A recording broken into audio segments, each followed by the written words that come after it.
বন্ধুরা, আজকে চলে এসেছি একটা চাইনিজ রেস্টুরেন্টে। আর কিন্তু আমরা শিলিগুড়িতে ছিলাম অনেক দিন, তো আমরা খুব যাই, দার্জিলিং খুব যাই, পাহাড়ে খুব যাই। হ্যাঁ হ্যাঁ, আপনাদের পুরো টিমই শিলিগুড়ির নাকি? আচ্ছা, দার্জিলিং এর আছে। বাহ, ভেরি গুড। দেশের নিজের দিকের আর কি লোকজন দেখে খুব খুশি হয়েছি এই রেস্টুরেন্টটায়। বাবান বলল আজকে ট্রাই করো, তো আমরা আজকে ডিনার করতে এসেছি। জায়গাটা খুব বলেছি তো, বাবানদের বাড়ির ঠিক পিছনের, মানে সামনের দিকে একটা রাস্তা, পিছনের দিকে একটা রাস্তা, তো রাস্তাটা ভীষণ জমজমাট। এই বেজিং বাইটস সুন্দর রেস্টুরেন্ট, খাবার দাবারেরও দাম দেখলাম ঠিকঠাক। তো অর্ডার করা হয়েছে, খাবারের দামগুলো আপনাদের একটু দেখিয়ে দিচ্ছি। আর দু একটা দিন থাকবো, তো তার আগে আশেপাশের জায়গাগুলো একটু এক্সপ্লোর করছি। প্লাস আমার কিছু কেনাকাটা, আমার একটা চশমা করাতে দিয়েছিলাম, সেই সব নিলাম, নিয়ে তাই এখানে খেয়ে আজকে ফিরে যাব। কেমন খাবারটা সেটাও আপনাদের বলতে পারবো। যারা ব্যাঙ্গালোরে থাকেন বা আসেন তারা এখানে খেয়ে দেখতে পারেন। আমাদের পাহাড়েরই ছেলেরা সব আছে, দার্জিলিংয়ের ছেলেরা আছে, ডুয়ার্সের ছেলেরা আছে, আর এই ছেলেটি শিলিগুড়ির। আমাদের এই আমার আর বাবানের জন্য প্রন ফ্রায়েড রাইস আর প্রন চিলি প্রন অর্ডার করা হয়েছে।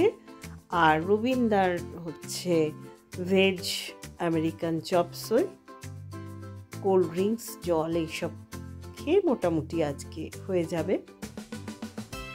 ছেলেটি সার্ভ করে দিচ্ছে। এদের অনেকের সঙ্গেই কথা হলো, ছেলেগুলি প্রত্যেকেই খুব মিষ্টি কথাবার্তা।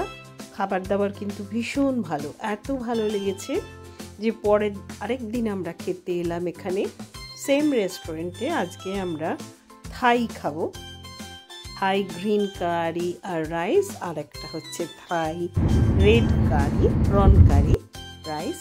খাওয়া দাওয়া হয়ে গেল, আমাদের ব্যাঙ্গালোরের পালা চুকে গেল। এয়ারপোর্টে চলে এসেছি পরের দিনে। যাওয়ার সময় তো যথারীতি মন তো খারাপ করবেই, কিন্তু কিছু করার নেই বন্ধুরা, আমাদের তো নিজেদের জায়গায় যেতেই হবে। ফ্লাইট ছেড়ে দিয়েছে, আকাশ বেশ পরিষ্কার, যার জন্য নিচেটা সুন্দরভাবে দেখা হচ্ছে। তবে একটা জিনিস বলে রাখি যে এবার একটু যেতে কষ্ট কম হচ্ছে, তার কারণ আবার কিছুদিন বাদেই বাবানের সঙ্গে দেখা হবে। আমাদের একটা বিদেশ ভ্রমণ আছে, তার ডিটেল আপনাদের কাছে তুলে ধরব, তো যার জন্য এক্সাইটেডও আছি। আর 10 দিন বাদেই আবার দেখা হবে, সেই জন্য একটু দুঃখটা কম আর কি। ওপর থেকে দেখুন শহরটা ছেড়ে যাচ্ছি। ব্যাঙ্গালোর শহরটা এমনি বিশাল বড়, ছড়ানো। তো আজকে কিন্তু আকাশ পরিষ্কার বলে সুন্দরভাবে দেখা যাচ্ছে। মেঘ আছে, যার জন্য জার্কিং হচ্ছে। একটা রিকোয়েস্ট বন্ধুরা, আমার এই ছোট ছোট ভিডিওগুলো ভালো লাগলে একটু লাইক দেবেন, শেয়ার করলে তো খুবই ভালো, কমেন্ট করা থাকলে ভালো খারাপ যাই হোক না কেন সেটা করবেন, তাহলে আমি শিখতে পারবো। আমি শিখছি, শিখতে শিখতেই আমি আপনাদের কাছে তুলে ধরছি। দেখুন কি সুন্দর মেঘ উড়ে যাচ্ছে, যেন দেখে মনে হচ্ছে সেই রবীন্দ্রনাথের কথাই, মেঘ বলেছে যাব যাব। কোথায় তারা যাচ্ছে জানি না, কিন্তু দেখতে খুব ভালো লাগছে। সাধারণত উপর থেকে হয় মেঘে পুরো ঢেকে থাকে, আর না হলে নিচেটা দেখা যায়। এরকম সুন্দর মেঘ উড়ে যাচ্ছে, এমন সুন্দর খুব কম পাই। তো আজকে চুপচাপ জানলার ধারে বসে আমি তাই দেখছি।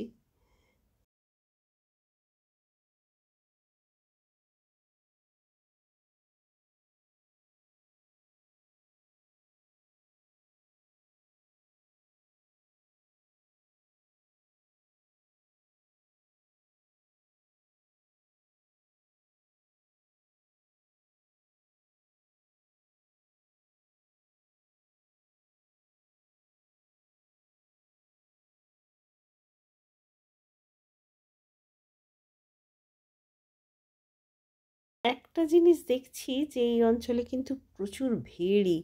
আমার মনে হচ্ছে এটা পূর্ব কলকাতা বা সাউথ 24 পরগনা, না, পূর্ব কলকাতার ধারে দেখুন এত ভিড়ই, মানে বার্ডস আই ভিউতে দেখা এরকম এত ভিড়ই আছে শুনেছি, কিন্তু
ব্রেক ব্রেক ব্রেক ব্রেক